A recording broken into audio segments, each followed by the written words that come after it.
जलाती है वो दीपक की लौ, फिर पीछे हटता है। ऐसा वो हजारों लाखों बार करता है और वो बेचारा अपने चक्षु इंद्रिय के विषय को नहीं छोड़ पाता है और अपने अंग को उसी में समर्पित कर देता है। दीपक की लौ में ही अपने आप को होम देता है, हवन कर देता है, झुलसा देता है, नष्ट कर देता है। ऐसे इन संसारी प्राणियों की दशा हो रही है। ये सब के सब वही पंचेंद्रिय के विषयों के लिए फैसिलिटी जोड़ रहे हैं, पैसे जोड़ रहे हैं, उन्हीं पंचेंद्रिय के विषयों को भोगते हुए अपने आप को सुखी समझ रहे, मान रहे हैं। इसलिए ये अभी भी दुखी हैं और आगे भी दुखी रहेंगे। ऐसा आचार्य भगवंतों का कहना है। विषय चाहे दबदाह जगत जन अरनि दजावे, ताश उपाय ना आन। आन का मतलब दूसरा होता है। उस विषयों की चाह की दाह को समन करने की क्षमता इस सम्यक ज्ञान के अलावा दूसरी किसी चीज में नहीं है। आन का मतलब क्या होता है? दूसरा अन्य कोई नहीं है। लेकिन ये मोही अज्ञानी प्राणी उसी सम्यक ज्ञान से, उसी जो कहना चाहिए वेद विज्ञान से, वीतराग विज्ञान से, उसी देशना से, उसी दिव्य ध्वनि से दूर रहते हैं। इनकी ऐसी कुटेव है अनादिकालीन। ये उसको ऐसा समझते हैं ये तो कोई पंडितों की बातें हैं, ये तो कोई फुर्सती लोगों की बातें हैं, अथवा ये तो कोई जिनको कोई काम धाम नहीं है, बड़े आदमी है। और उनकी दृष्टि में जिसके पास पैसा है वही बड़ा है। अज्ञानी है ना। तो वो उसी के मने पीछे भागता और इस सम्यक ज्ञान की उपेक्षा करता है, जनमानी की उपेक्षा करता है। तो उसकी दशा क्या होगी? जैसे जो शिशु होता है ना, बालक, वो माँ की गोद को छोड़ छोड़ करके भागता है। इधर उधर कहीं अग्नि में हाथ डालेगा, कहीं वो और दूसरे पानी में हाथ डालेगा, कहीं खतरों से खेलता है।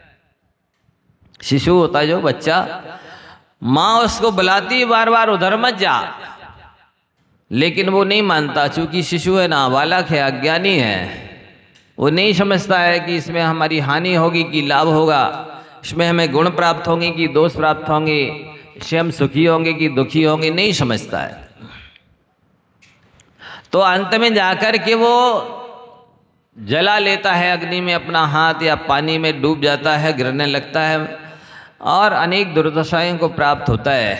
ताश उपाय न आन, ज्ञान घन घान बुझावे। इन संसारी प्राणियों के विषयों की चाह को, इनकी जो अंदर झुलक माने सुलग रही अग्नि है, जो इनके सारे शरीर को दाह उत्पन्न कर रही है, संतप्त कर रही है, उस दाह को समन करने की क्षमता तो केवल इस ज्ञान में है, सम्यक ज्ञान में है, जिनवाणी माँ के उपदेश में है, इस दिव्य ध्वनि में है, इस देशना में है। अन्य तो इनको कहीं शांति मिलने वाली नहीं है। तो यहाँ कहा जा रहा है कि जिनवाणी माता को 4 अनुयोगों में विभाजित किया गया है। कितने हिस्सों में, पार्ट्स में विभाजित किया? 4 पार्ट्स हैं, हिस्से हैं, अनुयोग हैं। इनको चारों ही इनकी महत्ता समझनी चाहिए। कब किसी कौन सा अनुयोग पढ़ना चाहिए, किससे क्या हानि होगी, क्या लाभ होगा, क्या मिलेगा, ये केवल दूसरों की बातें सुन करके ही अच्छी चीज को भी बुरा समझ लेता है। जैसे कल बताया कि कुछ लोग कहने लगे कि ये प्रथमानुयोग जो है ना, ये तो कथा कहानियां हैं, कथा कहानियों का अखाड़ा है, इसको कौन पढ़ता है? बोले जो अज्ञानी होते हैं, जो मिथ्या दृष्टि होते हैं, जो प्रारंभिक लोग होते हैं। अब बताइए, ये कहना और आचार्य समंत भद्र महाराज जी और प्रथमानुयोग की जो परिभाषा बनाते उसको सुनिए जरा। प्रथमानुयोग अर्थात ख्यानम चरितम प्राणम अपि पुण्यम बोधि समाधि निधानम बोधति बोधा समीचीना। प्रथमानुयोग माने जो चरित्र ग्रंथ है, पुराण ग्रंथ है, वो किस चीज का वर्णन करते हैं? कहते अर्थाख्यानम। अर्थ माने होता है पुरुषार्थ। पुरुषार्थ 4 होते हैं, धर्म पुरुषार्थ, अर्थ पुरुषार्थ, काम पुरुषार्थ, मोक्ष पुरुषार्थ। ये चरित्र ग्रंथ, ये कथा ग्रंथ इन चारों पुरुषार्थों का वर्णन करते हैं। अर्थाख्यानम पुराणम अपि पुण्यम। और पुराण माने होता है 63 सलका पुरुषों के जीवन वृत्त का वर्णन करते हैं। चरितम पुराणम, चरित्र माने किसी एक महापुरुष के चरित्र का वर्णन करना चरित्र कहलाता है, और 63 सलाह का पुरुषों की चरित्र का वर्णन करना पुराण कहलाता है। तो चरितम पुराणम अपि पुण्यम, ये पवित्र हैं। अभी तो लोगों को पुण्य की ना पाप की परिभाषा भी नहीं मालूम। बोलो पुण्य किसे कहते? सभा में लोगों बताओ, कोई बताओ, माताओं बहनों में से पढ़े लिखे शास्त्री सिद्धांताचार्य वक्ता प्रवक्ता अधिवक्ता, कोई तो बताओ किसे कहते पुण्य है? पुनाति आत्मानम पूयते अनैनीति पुण्यम। सर्वार सिद्धि में आचार्य पूज्यपाद देव ने पुण्य की परिभाषा लिखी है। जो आत्मा को पवित्र करता है, जिसके द्वारा आत्मा पवित्र होती है, उसे पुण्य कहते हैं। अब बताइए कहाँ ये परिभाषा और कहाँ लोग बोल रहे हैं पुण्य पाप दोनों एक। पाप जो है लोहे की बेड़ी है और पुण्य जो है सोने की बेड़ी है। समय सार में लिखा, उसके अभिप्राय को समझ ही नहीं पा रहे हैं कि पुण्य और पाप में कितना अंतर है। वो परिभाषा बना रहे, जो आत्मा को पवित्र करे उसे पुण्य कहते हैं, और पाप की परिभाषा क्या है मालूम आपको? बोलो कोई, पाप किसे कहते हैं?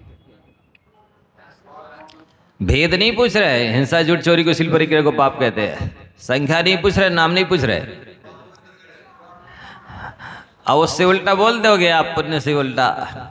बाकी उसकी परिभाषा आप सुनिए, शास्त्रीय परिभाषा, जिसका जो कहना चाहिए डेफिनेशन है शब्दकोश में, पाति शुभात आत्मानम रक्षति इति पापम। पाप उसे कहते हैं जो अच्छे कामों से आत्मा को दूर रखे। पाप किसे कहते हैं? जो अच्छे कामों से आत्मा को दूर रखे। अब इस परिभाषा के आधार पर आप संसार के प्राणियों को लगाइए, कौन सी लाइन में लगाएंगे? पुण्यात्माओं की लाइन में लगाएंगे कि पापात्माओं की लाइन में लगाएंगे? जो देवशास्त्र गुरु से दूर हैं, जो धर्म से दूर हैं, वे पापी हैं कि पुण्यात्मा हैं? देखो सब लोग बोल रहे हैं ना पापी है वे, हम थोड़ी कह रहे हैं। अब इसके आधार से तो नहीं कह सकते कि जिसके पास कोठी बंगला है, महल मकान है, फैसिलिटी है, सोना चांदी जमीन जायदाद है, रुपया पैसा है, वो पुण्यात्मा है। कह सकते इस परिभाषा के बल पर? बताइए। पूज्यपाद आचार्य महाराज की परिभाषा के आधार पर नहीं कहा जा सकता है कि वो पुण्यात्मा है। वो तो कह रहे हैं जो शुभात आत्मानम रक्षति इति पापम, पाति रक्षति शुभात आत्मानम इति पापम। सर्वार सिद्धि 6वां अध्याय के पहले सूत्र में ही लिखा, शुभ पुण्यश्च शुभ, वापस से दूसरे में इस सूत्र की व्याख्या में लिखते हैं वो कह रहे हैं कि जो शुभ से दूर रहे वो पापी है, जो देवशास्त्र गुरु से दूर रहे वो पापी है, जो धर्म से दूर रहे वो पापी है। ये नहीं कहा गया है कि जो स्वस्थ हो वो पुण्यात्मा है, जो बीमार हो वो पापी है। ये नहीं कहा गया है कि जो दरिद्र हो वो पापी है। ये नहीं कहा गया है कि जिसके पास में कोठी बंगला नहीं हो, महल मकान नहीं हो, रुपया पैसा नहीं हो, जमीन जायदाद नहीं हो, वो पापी है। ये नहीं कहा। क्या कहा है? जो शुभ से, देवशास्त्र गुरु से, धर्म से दूर रहे वो पापी है। अब उसमें जो भी हो, किसी का नाम तो लिया नहीं जा सकता। आप कितनी अपने आप को समझते रहे कि मेरे पास कोई कमी नहीं, भगवान की कृपा से। भगवान ऐसी कृपा करते नहीं हैं। ऐसी कृपा करेंगे भगवान कि आपको देवशास्त्र गुरु से दूर कर देंगे?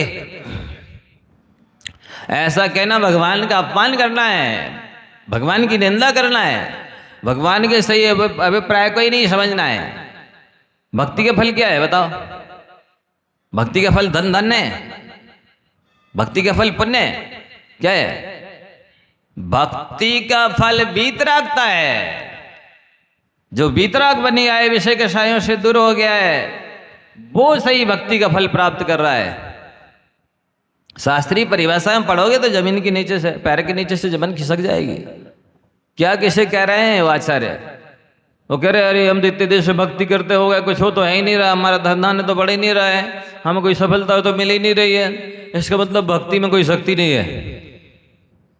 पढ़ते हुए जाएंगे भुक्ति मुक्ति दातार 24 जिंदराज भर। ये 24 जिंदराज क्या करते हैं? भुक्ति भी देते हैं, सांसारिक भोग भी देते हैं, नुक्ति भी देते हैं और मुक्ति भी देते हैं। कहते भी जाएंगे कि ये बुद्धि भी देते हैं।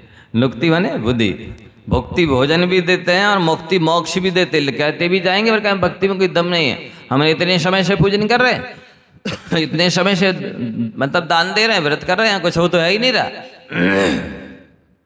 यदि इनको मालूम होता,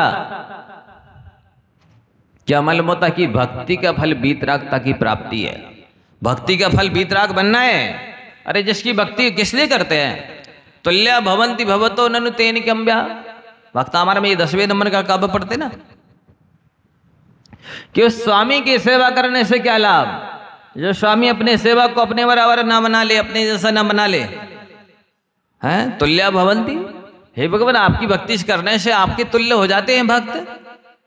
और ननु तेन किम्बा, वास्तव में उस स्वामी की सेवा करने से क्या मतलब है, क्या प्रयोजन है, किस काम का वो स्वामी जो अपने सेवक को अपने समान नहीं बनाता है।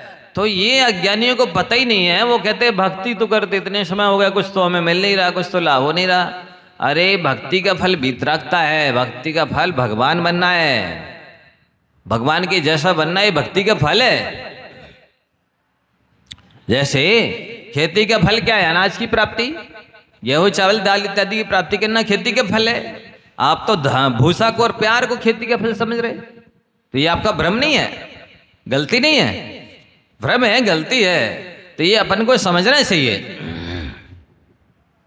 तो यहां कहा जा रहा है कि आप यदि विषयों को भोगते भोगते मैंने कहना चाहिए हैरान हो गए, तृप्त तो हुई नहीं, संतुष्ट तो हुई नहीं, भोगों को भोगते भोगते मोटे ताजे तो हुए नहीं, क्या हुए, भोगों को भोगते भोगते हैरान हो गए हैं, क्योंकि तृप्ति होती नहीं है, तृष्णा मिटती नहीं है, बढ़ती जाती है। तृष्णा की खाई खूब भरी पर रिक्त रही वह, रिक्त रही सोचा करता हूं भोगों से बुझ जावे की इच्छा ज्वाला, परिणाम निकलता है लेकिन मानो अग्नि में घी डाला, पावक मन क्या होता है, अग्नि में घी डाला, ऐसी स्थिति होती है। इन भोगों को भोगने से जैसे अग्नि में घी डाले तो और भोग जाता है, आग बुझती नहीं है, घी डालने से भभकती है और बढ़ती है। इसी तरह भोगों को जितना भोगोगे तृष्णा और बढ़ेगी, उतनी उतनी ज्यादा, शांत तो होने वाली है ही नहीं। अग्नि को शांत करना है तो क्या करना होता है, ईंधन डालना बंद करना पड़ता है, उसमें घी तेल ईंधन डालना बंद करो, अग्नि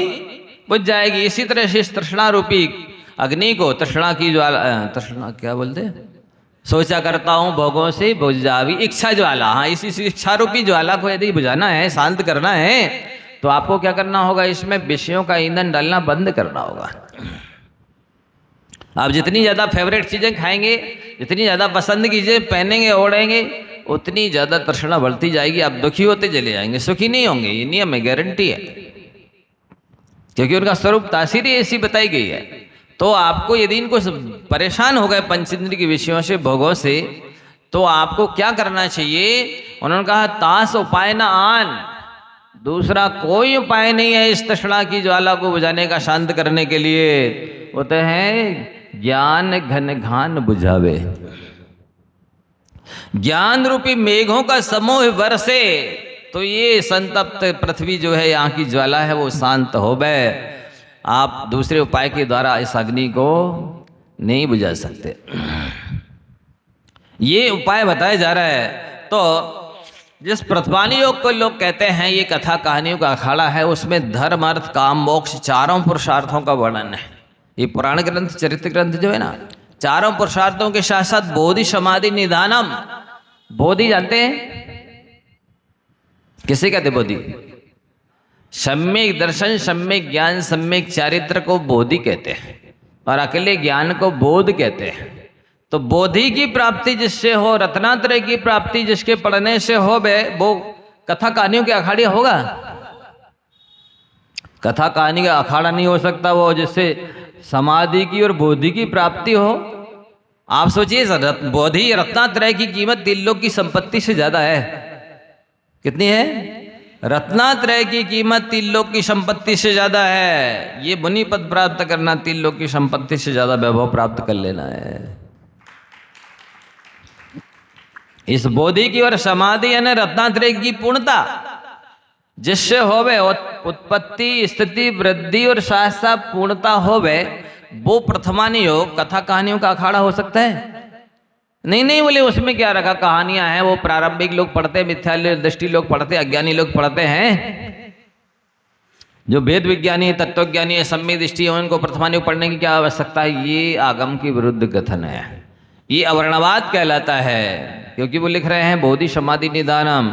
यदि आप देखो सारे साधक साधु ऋषि मुनि यति निगार जितना भी तप त्याग करते हैं, जितनी भी साधना करते हैं, जितना भी जिन शासन की प्रभावना करते हैं, उन सबका लक्ष्य होता है हमारी रत्नात्रय की उत्पत्ति स्थिति वृद्धि और पूर्णता हो। सारी साधना तो समाधि के लिए की जाती है और वो उसकी प्राप्ति प्रथमानुग से होना है। और आप कह रहे हैं वो नहीं उसमें क्या रखा है, श्रृंगार है। अरे पहले बताएंगे नहीं कि सामने वाले के पास इतना रूप था, सौंदर्य था, श्रृंगार था, इतने भोग थे, बाद में उसकी ऐसी दशा हुई, तो आपको शिक्षा कैसे मिलेगी, नहीं बताएंगे तो। जिसके आप पीछे पढ़ रहे हैं उसका स्वरूप नहीं बताएंगे पूरा शुरू से अंत तक, तो आपको विरक्ति होगी कैसे। तो और सबसे बड़ी बात यह है कि प्रथमानुग के पढ़ने से प्रशम गुण की प्राप्ति होती है, जो सम्यक दर्शन का पहला गुण है, अंग है। प्रशम समझते हैं, कषायों की मंदता होना प्रशम गुण कहलाता है। ये बहुत कठिन काम है। आज पंचम काल के जीवों की कषाय बहुत तीव्र हैं। कितनी तीव्र है, टमाटर की तरह, जैसे जरा सी सुई लगाओ ना और पानी रिसने लगता टमाटर से, इसी तरह इनको जरा सा कुछ प्रतिकूल निमित्त मिला कि इनकी कषाय भड़क जाती है, ज्वालामुखी की तरह फूट जाती है, बड़वा नल की तरह आ जाओ भड़क जाती है, गुणों के समुद्र को सुखा डालती है। जैसे बड़वा नल कहाँ होता है, निकलता है समुद्र में, फूटता है, वो बड़वा नल समुद्र के पानी को पी जाता है। ऐसी कषायों का बड़वा नल के भड़कता है जो गुणों के समुद्र को सुखा देता है, नष्ट कर देता है। तो ऐसी तीव्र कषायें हैं, ऐसा हृदय कलुषित है, ऐसा हृदय कठोर है, ये मोक्ष के लिए अयोग्यता मानी जाती है, अपात्रता मानी जाती है। ऐसे जीव मोक्ष मार्ग में नहीं चल सकते, इनको सम्यक दर्शन तक नहीं हो सकता। सम्यक दर्शन होने के लिए भी बहुत भद्रता चाहिए, सज्जनता चाहिए, जेंटलमैन होना चाहिए, मंद कसाई होना चाहिए, शरीफ इंसानियत जिसे कहते हैं, मानवता जिसे कहते हैं, जैनत्व जिसे कहते हैं, वो तो होवे, तब तो सम्यक दर्शन हो। सम्यक दर्शन सामान्य चीज समझते हैं, नहीं नहीं हमें तो तत्व का श्रद्धान है। हाँ, ऐसे कहने में आज से थोड़ी होता है श्रद्धान, कुछ करना पड़ता है। क्या करना होता है, इन कषायों का समन करना होता है, सम्यक दर्शन के 8 अंगों का पालन करना होता है, 25 दोषों से बचना होता है, तब सम्यक दर्शन की उत्पत्ति स्थिति वृद्धि होने वाली है। ऐसे थोड़ी। और पूज्यपाद स्वामी ने क्या लिखा सर्वार सिद्धि में, सम्यक तो वर्धिनी क्रिया। किसे कहते हैं सम्यक तो वर्धिनी? देव की पूजा सेवा करना, शास्त्र की सेवा करना, अध्ययन करना, गुरुओं की सेवा पूजा करना, इसका नाम सम्यक तो वर्धिनी क्रिया है। वो तो कह रहे नहीं पुण्य पाप दोनों एक ही है, भगवान की पूजा करें क्यों करना। भगवान की पूजा करने का मतलब है अपनी बात भगवान को सुनाना, और स्वाध्याय करने का मतलब क्या है कि भगवान की बात सुनना। तो इस तरह की कुतर्क आप देंगे, आगम के विरुद्ध बोलेंगे, तो ये अवर्णवाद करेंगे, तो मिथ्यात्व पुष्ट होगा कि सम्यक दर्शन होगा। ये बताइए, जिसे सम्यक तो वर्धिनी आज करिए आचार्य भगवंत कह रहे हैं, उसके लिए आप कह रहे हैं ये इसमें क्या रखा है, एक थाली की तरफ दूसरी थाली में पटकने से क्या होता है।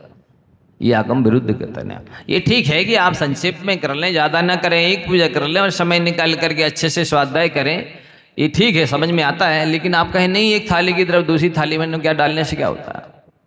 मिथ्या दृष्टि हो सकता है, शुद्धि की पूजा कपड़े पहन करके, पीले कपड़े धोती दुपट्टा पहन करके अभिषेक पूजा करे, बहुत न पुण्य न बंद है, और एक सम्यक दृष्टि तो बिल्कुल अपने सूट बूट में रहे बढ़िया, और इतना ही करेगा और उसका सम्यक दर्शन हो जाएगा और उसका काम हो जाएगा, वो ज़्यादा पुण्य बांध लेगा, ज़्यादा कर्मों की नजरा कर लेगा।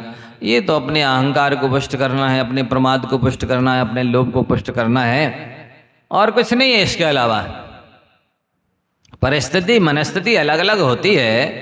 आप करने में सक्षम हैं तो आपको करना चाहिए, जब करने में सक्षम नहीं है तो आप कराइए। करने में भी सक्षम नहीं है, करा भी नहीं सकते हैं, तो फिर अनुमोदना कीजिए, उसमें फल मिल जाएगा। लेकिन जिस समय सक्षम है, तन मन धन से समर्थ हैं, और फिर नहीं करेंगे तो आपको फिर उसमें ज्ञानावर्ण कर्म का बंध होगा, दर्शनावर्ण कर्म का बंध होगा। मोहिनी कर्म का बंद होगा, शतविधि का बंद होगा, और आपकी श्रद्धा पर प्रश्न चिन्ह लगेगा कि आप इसका महत्वपूर्ण समझते थे तो इस चीज को किया क्यों नहीं, इस काम को किया क्यों नहीं, इस आवश्यक को किया क्यों नहीं आपने। और होते हुए नहीं करने में वो कमी तो मानी ही जाती है, तत्संबंधी कर्म का बंध तो होता ही है। इसलिए इन चरित्र ग्रंथों के पढ़ने से, पुराण ग्रंथों के पढ़ने से हमारी सबकी कषाएं मंद होती है और प्रशम गुण की प्राप्ति होती है। दूसरी बात ये कहा कि उन्होंने कि आपको कब कौन सा ग्रंथ पढ़ना चाहिए। कहते हैं कि यदि मन शंकाशील हो, मन में शंका है कहाँ क्या है, क्या स्वर्ग है, क्या नरक है, क्या पुण्य पाप है, क्या परमाणु होते, सुमेरु पर्वत होते हैं, कहाँ है, ये सब दिखते हैं नहीं, सूक्ष्म अंतरित दूरवर्ती पदार्थ। सूक्ष्म कोई कालाणु होता है, कोई पुद्गल काणु होता है, कोई अंतरित राम रावण हुए थे किसने देखे हैं, कोई स्वर्ग नरक होता है किसने देखा है, कहाँ पुण्य पाप कौन होता है, ये सारी शंकाएं हो रही हैं आपको। तो द्रव्यानुयोग पढ़िए, आपकी शंकाएं दूर होंगी। और आपका मन प्रमादी है, आलसी है, कुछ करना नहीं चाहता है, अजगर की तरह पड़े रहना चाहता है, सोफा सेट पे, डल्लब के गद्दों पर, मखमल की चादरों के ऊपर पड़े रहना चाहता है, ऐसा आपका तन मन है, तो आपको आचरण जीवन में लाना चाहिए, चरणानुयोग पढ़ना चाहिए, श्रावक की क्रियाओं का पालन करना चाहिए। बिना श्रावकाचार का पालन किए आपका आलस दूर हो नहीं सकता, बिना श्रावकाचार का पालन किए अहिंसा परमो धर्म जीवन में उतर नहीं सकता। बिना श्रावकाचार और मूलाचार को पालन किए आपके अंदर की जितने भी विभाव विकार है निकलने वाले नहीं है। जब उसको क्रिया करोगे, देखो कहने में और करने में जमीन आसमान का अंतर होता है। कहना मतलब थ्योरी है, करना मतलब प्रैक्टिकल है। तो कहने के लिए 4 अंगुल की जिह्वा हिलानी पड़ती है और करने के लिए 5.5 फुट का शरीर हिलाना पड़ता है। तो प्रैक्टिकल से, थ्योरी से प्रैक्टिकल महत्वपूर्ण होता है। कथा वार्ता से उसको जीवन में उतारना, आत्मसात करना। या आचारवान सा पंडिता, कौन पंडित है? जिसको शास्त्रों का ज्ञान है, जो बोलना जानता है, लेक्चर देना जानता है, लच्छेदार बातें सुनाना जानता है, वो पंडित है? नहीं। परिभाषा क्या बनाई ऋषि मुनियों ने? यह आचारवान सा पंडिता, जो आचरण वाला है वही पंडित है। जिसने जो पढ़ा है उसको जीवन में उतारा है वो पंडित है, वो ज्ञानी है, वो पढ़ा लिखा है, वो समझदार है, वही जेंटलमैन है। पढ़ने के बाद जीवन में ना उतारे तो उस पढ़ने की सार्थकता क्या है? वैद्य सारा का सारा जानता होवे कि कौन से रोग की कौन सी दवाई है, कौन सा परहेज है, और उसको यदि वो दवाई ना प्रयोग करे कि कौन सी दवाई खाना है, कौन सी दवाई लगाना है और के साथ साथ क्या परहेज रखना है, यदि नहीं करेगा स्वस्थ हो जाएगा।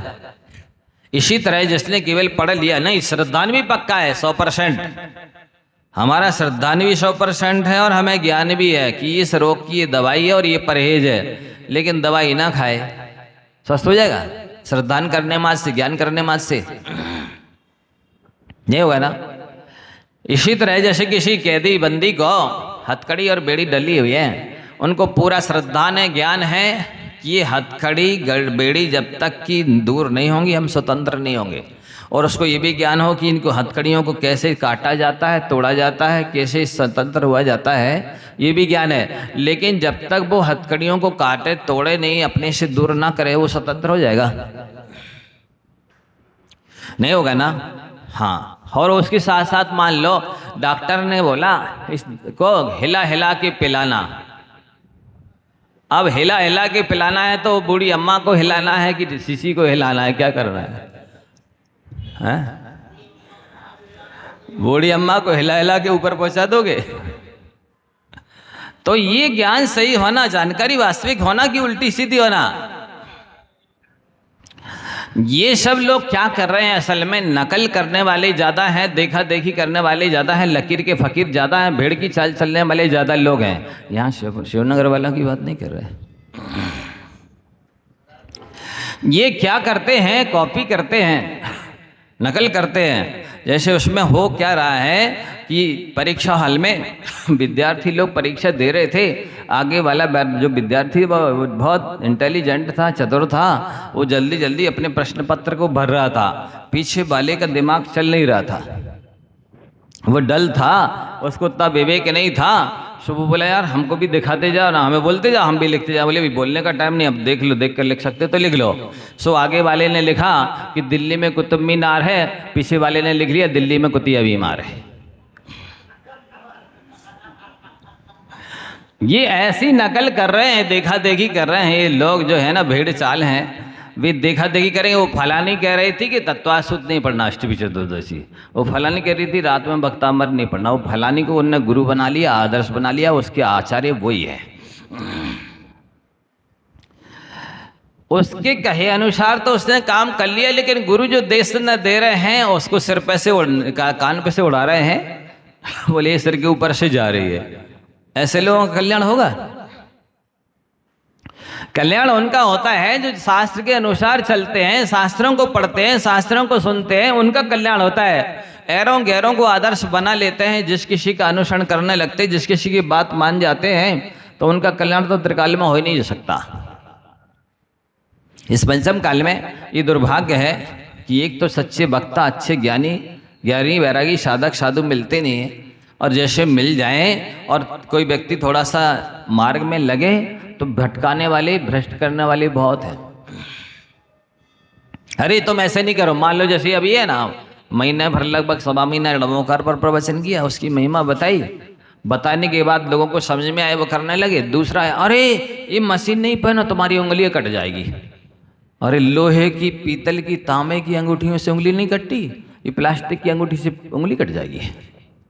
कितनी सारी अंगूठी पहने आप लोग, कटी किसी की अंगुली आज तक है? नहीं इसको नहीं, पहले पतली हो जाएगी। अब बताइए उन जो धातुओं की अंगूठी पहने उससे उंगली पतली नहीं हुई, इस प्लास्टिक की काउंटिंग मशीन से उंगली पतली हो जाएगी, कहीं कहीं कट जाएगी। क्या आ रही है ये, कर्मों को काटने की आ रही तो है, पर ये तो नहीं सुना कि उंगली कट जाएगी। ऐसे भटकाने वाले बहुत मिलेंगे। कोई ये कहेगा कि अरे ये तो जो है ना विदेशी है, विदेशी चीज़ नहीं करना चाहिए, देशद्रोह कहलाता है। अब बताइए दूसरी विदेशी हजारों चीजें आ रही हैं, भोग की बस्तें उनका उपयोग कर रहे हैं धड़ाधड़। स्वदेशी अपनाओ, इसके लिए स्वदेशी अपनाओ, उसके लिए सो कह रहे हैं। तो पहले वो भोग की चीजें छोड़नी चाहिए कि अंगूठी छोड़नी चाहिए। और इसमें तो ऐसा है कि पाप का बंद होगा विष की कड़िका बराबर, और पुण्य का बंद होगा क्षीर समुद्र बराबर। तो ये लाभदायक चीज है कि हानि की चीज है? तो ये इस तरह से भटकाने वाले मिल जाएंगे, और वो एक ही शब्द बोलेगा और वो तार्किक तरफ रख देगा, वो फलाने करती अंगुली कट जाएगी और कहीं पतली हो जाएगी, कहीं ये विदेशी चीज है। ऐसे भटकाने वाले बहुत मिल जाएंगे, सब हम चक्रवर्ती की तरह। वे अपमान भी कर देंगे पंच परमेष्ठी का, ये फलाने कह रहे थे, अरे उसमें कोई दम नहीं है। तो आपको समझना है कि हमने सन्मार्ग जो पकड़ा है उसको ये भटकाता है, विपरीत गाइडेंस मिसगाइड करता है, तब भी आपको दृढ़ सावधानी होना चाहिए कि नहीं, जिनवाणी में लिखा है, हमने गुरुओं के मुख से सुना है, तो ये कर्म ही काटेंगे। ये मशीन उंगली नहीं काटेगी, एक काउंटिंग मशीन ना पतली करेगी, ये कर्म ही काटेगी।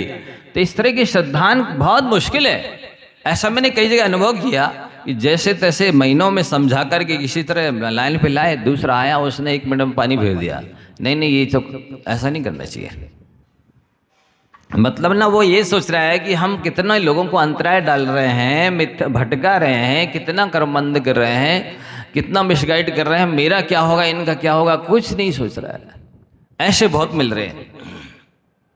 तो आप सभी को ये समझना है कि प्रथमानुयोग के ग्रंथ पढ़ोगे तो आपके परिणाम निर्मल होंगे, परिणाम सफ़ेद होंगे, और कहना चाहिए कोमल होंगे, जिससे मोक्ष मार्गी आप बन सकेंगे। इसलिए ये मतलब ये है कि आप चारों अनुयोग पढ़िए। इससे क्या होगा, आपकी चहुमुखी प्रतिभा होगी, बहुमुखी प्रतिभा होगी, चहुमुखी विकास होगा व्यक्तित्व का। और एक ही अनुयोग पढ़ेंगे तो चहुमुखी विकास तो नहीं होगा, बहुमुखी प्रतिभा तो नहीं हो सकती है। आत्मानुशासन में 10 प्रकार के सम्यक दर्शन होते हैं, ऐसा लिखा है। तो उसमें एक सम्यक दर्शन तो उन्होंने कहा देव के दर्शन पूजन से होता है, दूसरा सम्यक दर्शन शास्त्र के पढ़ने से होता है, तीसरा सम्यक दर्शन गुरुओं के दर्शन करने से होता है, चौथा सम्यक दर्शन प्रथमानियोग के पढ़ने से होता है। पांचवा सम्यक दर्शन करणानियोग के पढ़ने से होता है। छठवां सम्यक दर्शन द्रव्यानियोग के पढ़ने से होता है। सातवां सम्यक दर्शन प्रथमानियोग के पढ़ने से होता है। आठवां सम्यक दर्शन श्रुतकेवली को होता है। नौवां सम्यक दर्शन 13वें गुण स्थान में होता है। ऐसे उन्होंने कम से कैटेगरी बताई गई है। तो ये 10वां सम्यक दर्शन तो 14वें गुण स्थान में परमाणु गाढ़ सम्यक दर्शन होगा। इस तरह उन्होंने 10 प्रकार के सम्यक दर्शन बताए और उन्होंने बोल दिया प्रथमानिक पढ़ने से क्या होता है, मतलब एक सम्यक दर्शन उससे हो सकता था, सो आपने वंचित कर दिया। और दूसरा कह दिया पूजा करने से क्या होगा, एक थाली की तरफ दूसरी थाली में डालने का, दूसरा सम्यक दर्शन उससे होने वाला था, सो उससे भी वंचित कर दिया। तीसरा साधुओं की सेवा कर रहा था, क्यों क्या मिला, तुम इतने दिन से तो कर रहे साधुओं की सेवा, क्या रखा है इसमें।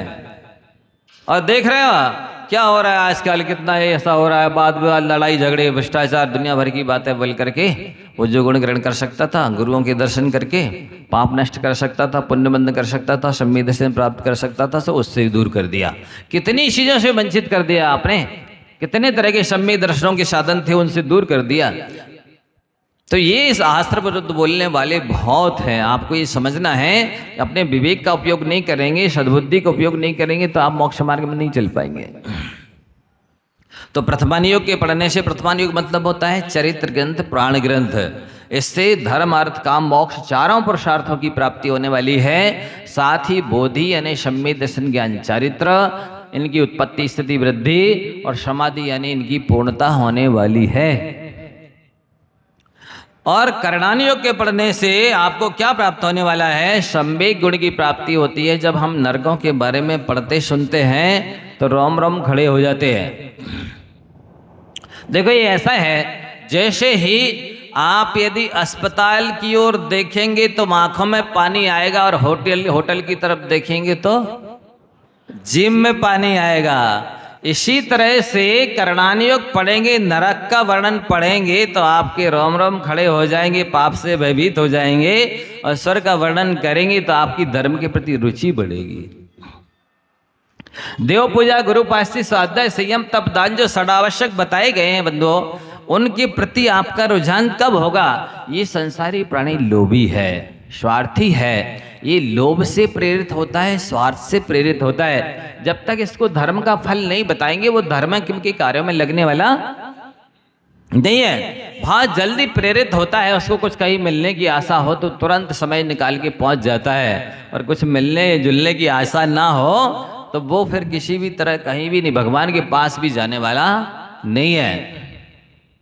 तो करणानियोग के पढ़ने से अपन को संवेग माने संसार से भय होने लगता है कि देखो तो जरा, एक क्षण के लिए यदि पाप किया और उसी समय यदि आपका अपकर्ष काल पड़ गया, माने आयु बंद करने का अवसर आया, अटेम्प्ट आया, चांस आया, अवसर आया, और उसी समय आयु बंधेगा जिस समय आप पाप कर रहे हैं, भोग रहे हैं, तो वो जहां तक जा सकते हैं आप तीसरे चौथे पांचवें नरक तक चले जाएंगे। एक समय का पाप आपको 17 सागर 22 सागर तक कर्म भोगने के लिए बाध्य कर देगा। कितने लंबे समय तक पाप करोगे, ये धर्मशास्त्र के पढ़ने से पता चलता है। जैन आगम में एक एक समय की काउंटिंग की गई है, महिमा बताई गई है कि एक समय यदि कम रहा तो वो कर्म भूमिया कहलाएगा, और 1 कोटि वर्ष पूर्व और एक समय की आयु होगी तो वो भोग भूमिया कहलाएगा।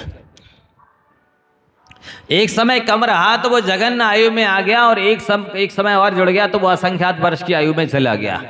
इतनी कीमत है। एक समय में दर्शन मोहिनी का 70 कोड़ा कोड़ी सागर का कर्म बंद किया जा सकता है। एक समय में चारित्र मोहिनी का 40 कोड़ा कोड़ी सागर कर्म का बंद किया जा सकता है। आप क्या समझ रहे हैं, समय की कोई वैल्यू समझते हैं? मनुष्य अज्ञानी के जीवन में समय की वैल्यू नहीं होती,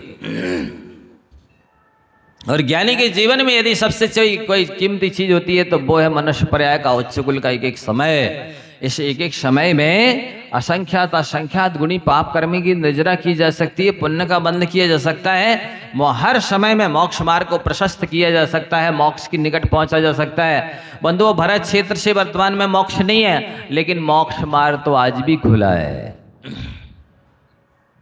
हम जितना धर्म ध्यान कर लेंगे उतने मोक्ष के निकट पहुंच जाएंगे। हम उतना अपना मार्ग तय कर लेंगे, उतनी यात्रा अपनी कवर कर लेंगे, पूर्ण कर लेंगे, उतने समीप में पहुंच जाएंगे। ये बहुत बड़ा पुरुषार्थ है। सो वो कहेंगे नहीं नहीं, अभी तो मोक्ष तो मिलना नहीं है, ये मुनि बन गए हैं, सो ये भी स्वर्ग में जाएंगे, और हम लोग दान पूजा कर रहे हैं, सो हम भी स्वर्ग में जाएंगे। तो मुनि काय को बने? क्यों भूख प्यास ठंडी गर्मी सहे, डांस मच्छर के उपसर्ग सहे, सीधे अगले जन्म में ही हम तो सीधे मुनि बनेंगे और मोक्ष चले जाएंगे। दो दो बार क्यों पुरुषार्थ करना? अभी भी मुनि बन के तपस्या करो और बाद में भी मुनि बन करके तपस्या करो, इसलिए हम तो एक ही बार करेंगे। लेकिन एक बात सुन लो, ध्यान से सुनो, क्या लिखा?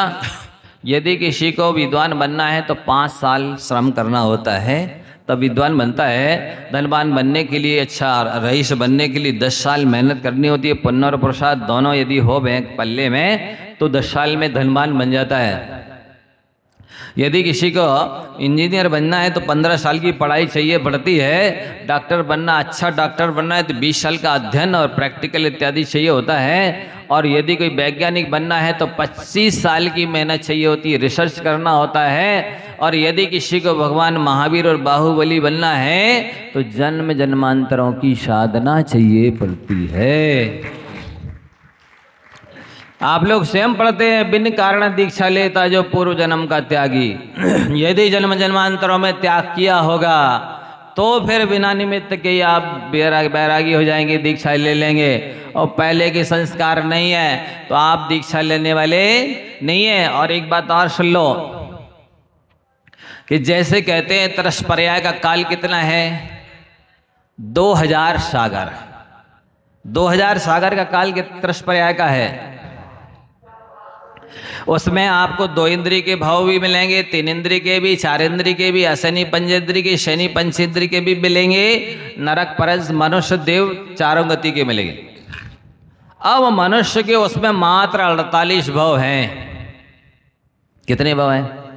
48 भाव हैं। अब उसमें मान लो अपन सबका लास्ट भाव हुआ 48 भाव, तो इसके बाद में हेड ऑफिस का है। तैते चय था वर्तन धरे यों परिवर्तन। जहां से शुरू की थी यात्रा, काल अनंत निगोद मझार। अनंत काल कहाँ पे रहे?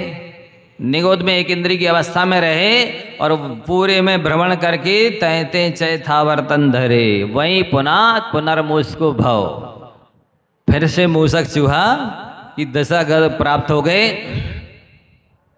तो यदि आपके धार्मिक संस्कार नहीं हैं, आपकी आत्मा में व्रत नियम संयम का संस्कार नहीं है, पुण्य नहीं है, तो ये मान के चलिए यदि निगोद में चले गए तब फिर आपको लंबे समय वहीं रहना होगा।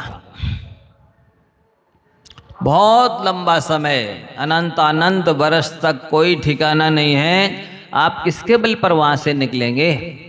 कोई संस्कार होवे पहले के, पुण्य होवे तो वो अंतर मुहूर्त में दोबारा वहां से निकाल देवे। ऐसा भी नहीं है, निगोद से अंतर मुहूर्त में भी पुनः निकल के मनुष्य भी बन सकता है। और नहीं है संस्कार आपके अंदर में, धर्म की रुचि नहीं है, आचरण के संस्कार नहीं है, तो अनंत काल तक वहीं पड़े रहो, सड़ते रहो। एक श्वास में 8-10 बार जन्मो मरियो भरो दुख भार। एक श्वास में 18 बार जन्म लो और 18 बार मरण करो। संसार में सबसे बड़ा दुख यदि किसी चीज का है तो वो जन्म लेने का और मरने का ही सबसे बड़ा कष्ट है बंधुओं, और वहीं वहाँ पर ज़्यादा करना पड़ेगा। इसलिए अपने ऐसे संस्कार बना लो कि किसी वजह से मान लो अज्ञान प्रवाह से पाप बन गया हो और आप दुर्गति में चले जाएं तो वहाँ से जल्दी से निकल सके, ऐसे संस्कार तो बनाओ। इसलिए आपको प्रमाद नहीं करना है। सब बार बार मैं बोलता हूँ, मनुष्य पर्याय की एक एक समय सेकंड कितना कीमती है। आयुषा क्षणि को पीना लभ्य स्वर्ण कोटि भी साचे निरर्थ को नीता कानु हानि ततोदिका। मनुष्य पर्याय का एक एक समय करोड़ों स्वर्ण मुद्राओं के द्वारा खरीदा नहीं जा सकता, और जो निकल गया है उसे लौटाया नहीं जा सकता है। इतने कीमती समय को किस काम में लगाना चाहिए बोलिए? रोड की सड़क लेकर के सिंचाई करने में लगाना चाहिए, कि गाड़ी धोने में लगाना चाहिए, कि जूते चप्पल के पॉलिश करने में लगाना चाहिए, कि विषय भोग में लगाना चाहिए, कि पैसे कमाने में लगाना चाहिए, कि लड़ाई झगड़े में लगाना चाहिए? किस में लगाना चाहिए? जो इससे कीमती चीज हो, किससे आत्मकल्याण होगा? करोड़ों स्वर्ण मुद्राओं के द्वारा मनुष्य पर्याय के एक समय को नहीं खरीदा जा सकता है। तो इससे कीमती है ज्ञान चरित्र उन्नति कर अपना मनुज जन्म फल सब पावे। यदि आप ज्ञान का अर्जन कर रहे हैं, स्वाध्याय कर रहे हैं, प्रवचन सुन रहे हैं, ज्ञान की वृद्धि कर रहे हैं, तो आप उस करोड़ों स्वर्ण मुद्राओं से कीमती चीज का अर्जन कर रहे हैं। चारित्र का पालन कर रहे हैं तो उस करोड़ों स्वर्ण मुद्राओं से कीमती चीज का पालन कर रहे हैं, खरीद रहे हैं। जैसे आप 100 का नोट देंगे तो उससे कोई कीमती चीज खरीदेंगे कि घटिया? कोई भी व्यापारी होता है तो व्यापार के लिए करता है, व्यापार की हानि के लिए, लाभ के लिए करता है ना? लाभ के लिए व्यापार किया जाता है, मुनाफे के लिए किया जाता है, हानि के लिए कोई व्यापार नहीं करता बंधुओं। इसी तरह से इस मनुष्य पर्याय के समय को यदि आप ज्ञान और चारित्र की उत्पत्ति में, स्थिति में, वृद्धि में, पूर्णता में लगा रहे हैं, अपने गुणों को बढ़ा रहे हैं, तो आप फायदे का सौदा कर रहे हैं। और यदि विषय कषाय में, मौज मस्ती में यूं अस्थिर बैठे हुए आराम से हाथ में हाथ बांध करके बैठे निकाल रहे हैं, तो समझ लो कि आप घाटे का सौदा कर रहे हैं। इसका फल तो अनंत काल रोना होगा, पश्चाताप करना होगा, हाथ मलना होगा कि मैंने बहुत बड़ी गलती कर दी है बंधुओं। इसलिए यहाँ कहा जा रहा है, ये जो दिव्य ध्वनि को, ये जो द्वादशांग जन्माणी माता को 4 पार्ट्स में, 4 हिस्से में, 4 अनुयोगों में जो डिवाइड किया है, विभाजित किया है, उसको व्यर्थ ना समझे। ये बहुत महत्वपूर्ण है। प्रथमानुयोग पढ़े बिना आपकी कषाय मंद होने वाली नहीं है, विषयों से विरक्ति होने वाली नहीं है। करणानुयोग को पढ़े बिना आपको संसार से भय लगने वाला नहीं है। मैंने एक दिन कहा था, आपको याद है, कि 90% महिलाएं नरक में जाने से नहीं डरती और 50% से ज्यादा पुरुष नरक में जाने से नहीं डरते। बोलो क्यों? क्योंकि इसकी वजह यह है कि उनको पता ही नहीं है कि नरक में क्या फैसिलिटी मिलने वाली है और क्या ले जाना यहां से। समझ रहे हैं? वहां क्या दुख मिलने वाला है, क्या दुर्दशा होने वाली है और कितने लंबे समय तक सजा भोगना पड़ेगी, ये उन्हें नहीं मालूम, इसलिए नहीं डरते। यदि पता चल जाए कि नरक का एक एक समय काटना अतीब कठिन है, 100% प्रतिकूलता है, 100% दुख है, 100% अच्छाइयों का अभाव है, और वहां से निकलना बहुत कठिन है। एक दिन मैंने कहा था, आप फिर से ध्यान से सुनो, कान खोल करके। मनुष्य पर्याय से दोबारा मनुष्य बनना कठिन है।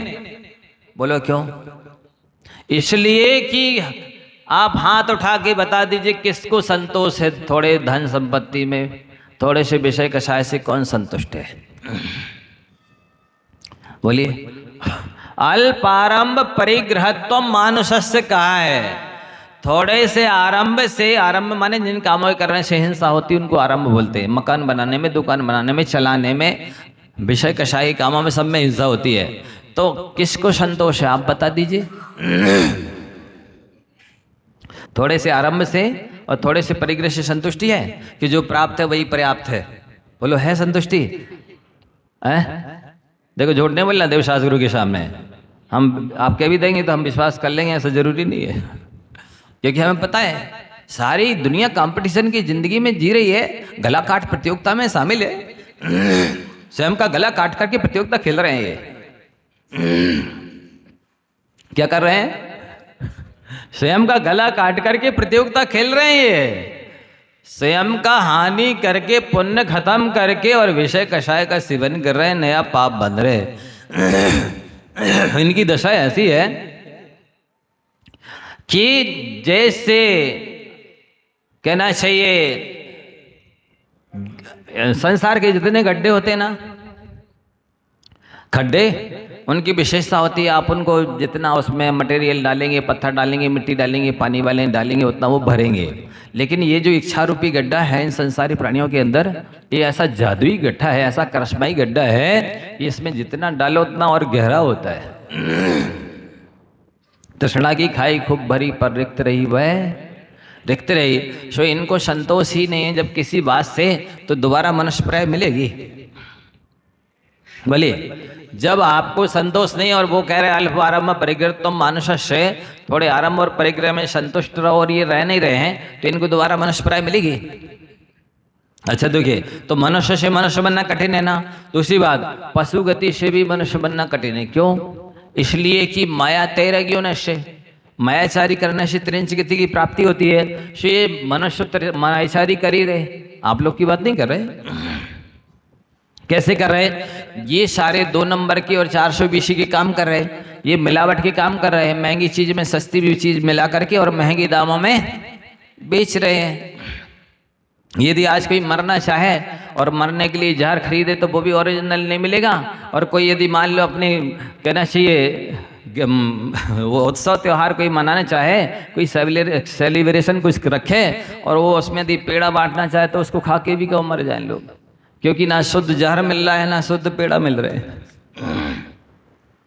ऐसे 2 नंबर के काम हो रहे हैं, ऐसे मिलावट के काम हो रहे हैं। तो ये सरासर मायाचारी है। सो माया तैरज्ञों ने लिखा है शास्त्रों में कि मायाचारी करने से 62 लाख योनि की प्राप्ति होती है। कितने लाख गिनाए? कौन कौन सी 62 लाख योनियाँ हैं?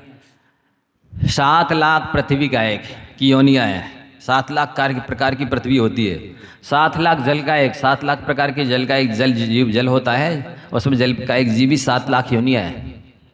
7 लाख अग्नि का एक, अग्नि भी 7 लाख प्रकार की होती है, उतने प्रकार के जीव में उत्पन्न होते हैं। 7 लाख वायु का एक, 7 लाख प्रकार की वायु होती है। एक सी सब जगह की हवा ऑक्सीजन नहीं होती है, उसमें उतने प्रकार के जीव होते हैं। 7 लाख नित्य गोदीय जीव होते हैं, 7 लाख तेतरन गोदीय जीव होते हैं। 742 लाख योनियाँ तो ये हो गई। 2 लाख 2 इंद्रिय की योनियाँ हैं, 2 लाख 3 इंद्रिय की योनियाँ हैं, 2 लाख 4 इंद्रियों की योनियाँ हैं, 6 हो गई। 52 और 6 58 नहीं, 10 लाख एक इंद्रिय प्रत्येक वनस्पति की योनियाँ हैं। सो 52 और 6 ये 58। 4 लाख पंच इंद्रिय त्रिंचों की योनियाँ होती है 62 लाख। इन 62 लाख योनियों में मायाचारी करने वाले को भटकना है, भ्रमण करना है, कर्म से जन्म मरण करना है। अब मायाचारी खोल छोड़ने के लिए तैयार हाथ उठाने जरा। अब जब छोड़ने तैयार नहीं है तो दोबारा मनुष्य पर्याय मिलना कितना कठिन है। मनुष्य पर्याय से त्रिंच गति में जाओगे कि मनुष्य बनोगे? बोलो। बोलते तो भगवान को सुनाते हैं, सरल स्वभावी हो ताकि घर बहु संपदा।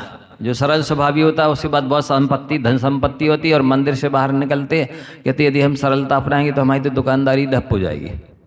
जिसकी कथनी और करनी में खाई उसको पंडित नहीं जानो कसाई। वहाँ कुछ बोलते मंदिर में, चिंतन कुछ, फिर संभाषण कुछ और क्रिया कुछ की कुछ होती है। तो ऐसे जो दोहरा जीवन जीने वाले लोग हैं, दोहरा जीवन का मतलब दंभ छल, जो ढोंग से जीते हैं बेढंग से जीते नहीं हैं, तो ऐसे में मनुष्य पर्याय मिलेगी। सो मनुष्यों को भी मनुष्य पर्याय मिलना कठिन है। और वहाँ त्रिंच गति में भी बहुत मायाचारी होती है। उनके लिए कोई स्कूल कॉलेज तो नहीं खुला कि कहीं किसी स्कूल कॉलेज में यूनिवर्सिटी में उनको मायाचारी सिखाई जाती हो त्रिंचों को, लेकिन स्वभाव से ही भारी मायाचारी होती है। आप 2 बैलों को बांध दीजिए और उनको घास डाल दीजिए, वो बैल जो सवाल होगा ना वो पहले अपनी खा लेगा, एक दूसरे की खा लेगा, और फिर जब अपनी खाने के लिए तैयार होगा वो खाने के लिए आएगा तो सींग बजाएगा। ये मायाचारी स्वभाव से होती है। बड़ा पक्षी कैसे छुप करके छोटे छोटे कीड़ों को पकड़ता मारता खाता है, ये आप बहुत अच्छे से देख सकते हैं। उनमें बहुत ही जबरदस्त मायाचारी होती है। सो वहाँ त्रिंच गति से निकल करके भी मनुष्य बनना कठिन है। मनुष्य से मनुष्य बनना भी कठिन है। अब देखिए नरक से निकल करके मनुष्य बनना कितना कठिन है।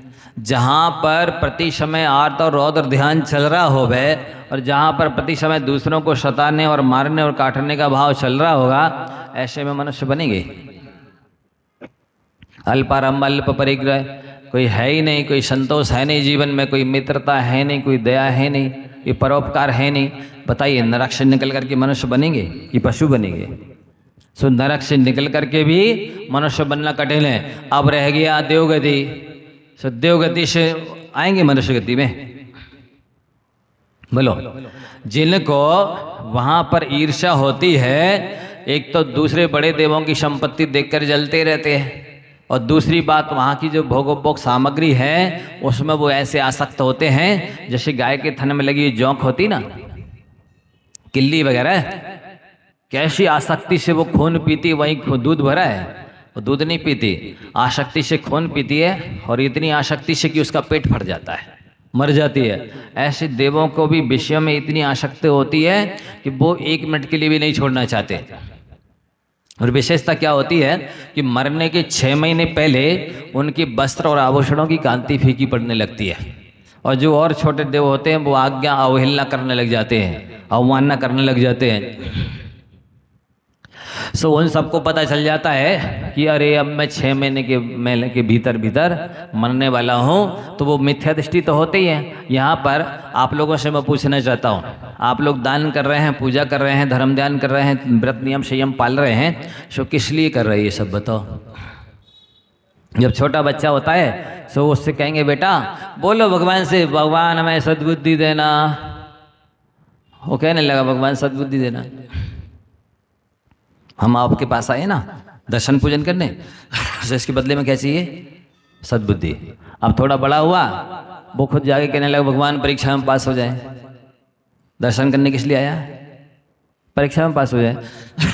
अब और थोड़े बड़े हुए, भगवान अच्छी रैंक बन जाए, अच्छी सर्विस बिजनेस मिल जाए। किस लिए आया वो मंदिर? किस लिए कर रहा पूजन दर्शन? नौकरी मिल जाए, नौकर बन जाए भगवान हम, है?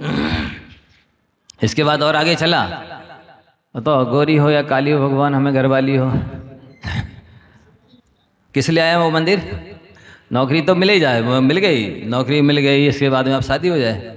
अब शादी हो गई, भगवान 1 2 4 बेटा बेटी हो जाए। काहे के लिए आया वो मंदिर? बेटा बेटी हो जाए। इसके बाद आया और कुछ फैसिलिटी की कमी रह गई, सब वो सब मांगता रहा। अब सब हो गया, अब आया तो काहे के लिए? भगवान सास को उठा लो। काहे के लिए आया मंदिर वो? मतलब वो मनुष्य पर्याय में जितना भी धर्म करता रहा, सो बदले में कुछ ना कुछ मांगता रहा। अब किस बल पर, और ऐसे इस धर्म करके, ऐसा धर्म करके वो मान लो थोड़ा बहुत पुण्य बांध के स्वर्ग में भी जाए, तो जो स्वर्ग में जाएगा, यहाँ ही वो धर्म भोगों के लिए करता रहा, तो भोगों के लिए करता रहा तो वहाँ भोग मिल गए। तो जो भोग मिलेंगे ना, तो स्वर्ग में भोग मिलने के बाद उसकी दशा ये होगी कैसी? रावण की तरह होगी।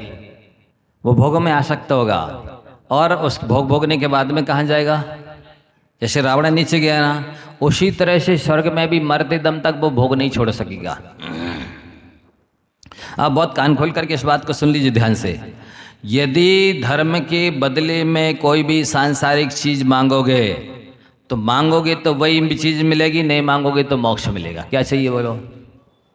तो फिर मांगो नहीं। मांगोगे तो वही मिलेगा, और नहीं मांगोगे तो मोक्ष मिलेगा। सो ये सब मांगते हैं, हम मांगते हैं तो स्वर्ग में गए तो वहाँ भोगों में आसक्त हो जाएंगे, मरते दम तक छोड़ नहीं पाएंगे, और वो छूटेंगे जरूर। सो इनको आर्त ध्यान हो गया, ए मरे बचाओ बचाओ, ऐसे चिल्लाएंगे, ये छूटे, अब स्वर्ग का वैभव छूटा, ये देवांगनाएं छूटी, ये अब कहाँ मिलेंगी, कैसे मिलेंगी? अरे हमको मर करके मनुष्य गति में जाना है, और वो स्त्री के उधर इतने छोटे से उधर में रहना है, कैसे 9 महीने तक सिकुड़ के रहेंगे? हमें नहीं जाना, उधर नहीं जाना। ऐसा आर्त ध्यान के मरेगा सो 1 इंद्री बन जाएगा। अब बताइए, देवगति से भी मनुष्य पर्याय पाना कितना कठिन है? कठिन है ना? देवगति से भी मनुष्य बनना कठिन है, मनुष्य से भी मनुष्य बनना कठिन है, पशु गति से भी मनुष्य बनना कठिन है, और नारकी से तो मनुष्य बनना और भी कठिन है। तो ऐसी स्थिति में आप जब ऐसा पुरुषार्थ कुछ नहीं करेंगे तो बताइए आपको क्या मिलेगा? इसलिए हमारा इस प्रवचन का सार सुनिए। सार ये है कि आप शास्त्रों को पढ़ेंगे, प्रवचन सुनेंगे, क्लास सुनेंगे, आपकी विषयों की आशा शांत होगी, आपकी कषाएं बंद होगी, आप वास्तविक पुण्य पाप को, स्वर्ग नरक को, आत्मा परमात्मा को समझेंगे, मनुष्य पर्याय की दुर्लभता समझेंगे और आत्म कल्याण में ढंग से लगेंगे, ढोंग से नहीं लगेंगे। समय हो गया है, प्रवचन का समय 8 से 9 है। आप सभी समय का ध्यान रखेंगे। ऋतु के हिसाब से कार्यक्रम में परिवर्तन हो गया है, इसलिए लाभ लेना चाहते हैं तो समय से आए, आपको बहुत कुछ मिलेगा। जा वाणी के ज्ञान ते सूझे लोकालोक, सो वाणी मस्तके नमो सदा देत हों धो। हे जिन वाणी भारती तो है जपो दिन रैन, जो तेरो शरणा गहे सो पावे सुख चैन। देव भजो अरिहंत को गुरु सेवा निर्ग्रम, दया धर्म पालो सदा यही मोक्ष का पंथ। कायुषर